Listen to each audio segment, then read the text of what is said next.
Hello అండి, welcome back to our YouTube channel. ఈరోజు నేను రా మ్యాంగోతో చట్నీ చేసి చూపిస్తున్నానండి. ఇది మ్యాంగో సీజన్ కాబట్టి మీరు కూడా మామిడికాయతో ఇలా చట్నీని అప్పటికప్పుడే చేసుకొని తినండి. ఎంత బాగుంటుందో, పుల్ల పుల్లగా కారం కారంగా చాలా బాగుంది. మరి లేట్ చేయకుండా వీడియోని ఎండ్ వరకు చూడండి. దీనికోసం ముందుగా ఇలా మామిడికాయలను అయితే తీసుకొని శుభ్రంగా కడుక్కోవాలి. నేను ఒక్క మామిడికాయతో ఈ చట్నీని చేసి చూపిస్తున్నానండి. ఇలా మామిడికాయనైతే శుభ్రంగా కడుక్కొని పైన తొక్కునంతా తీసుకొని ఇలా చిన్న పీసెస్గా కట్ చేసుకొని పక్కన పెట్టుకోవాలి.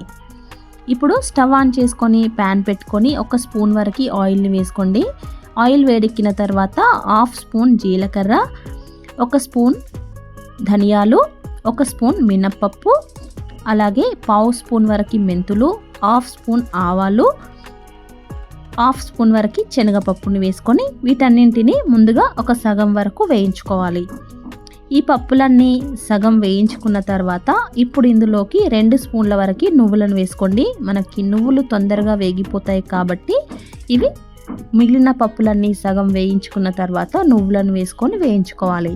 అలాగే 5-6 వెల్లుల్లిపాయల్ని కూడా పొట్టుతో సహా వేసుకొని వేయించుకొని వీటన్నింటినీ చల్లార్చుకోవాలి.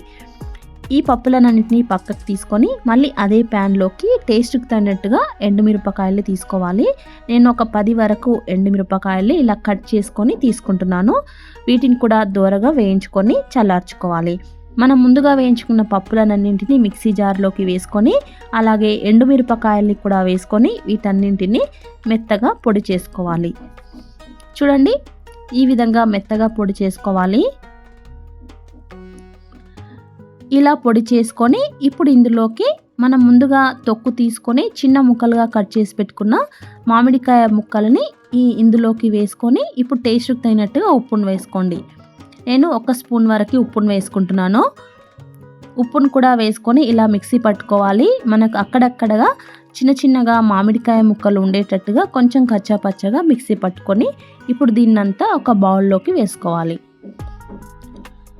ఇలా చట్నీని మొత్తం ఒక బౌల్లోకి వేసి పెట్టుకోండి. ఇప్పుడు దీనికి తాలింపు పెట్టుకుందాము. చట్నీ మరింత టేస్టీగా ఉంటుంది.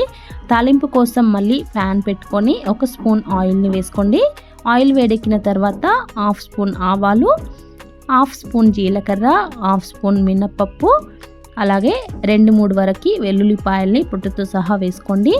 అలాగే శుభ్రంగా కడిగి ఆరబెట్టుకున్న కరివేపాకును కూడా వేసుకొని వీటన్నింటినీ కొంచెం వేయించుకోవాలి. ఇలా ఇది మొత్తం వేగిపోయిన తర్వాత ఇప్పుడు ఈ తాలింపుని మొత్తం మన చట్నీలోకి వేసుకుందాం.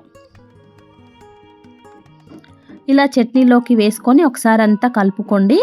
అంతే, ఎంతో టేస్టీ అయిన మామిడికాయ చట్నీ రెడీ అయిపోయింది. మనకు పుల్ల పుల్లగా కారం కారంగా ఏదైనా తినాలి అనిపిస్తే ఇంట్లో మామిడికాయ ఉంటుంది కదా, మామిడికాయతో అప్పటికప్పుడే ఇలా చట్నీని చేసుకొని తినండి. వేడి అన్నంలోకి కలుపుకొని తింటే ఎంత బాగుంటుందో చూసారుగా. మీరు కూడా మరి ఈ చట్నీని ఈసారి ట్రై చేసి ఎలా వచ్చిందో కామెంట్ చేయండి. చూడండి, నేను ఇలా వేడి అన్నంలోకి చట్నీని అయితే కలుపుకొని తిన్నాను. చాలా బాగుందండి.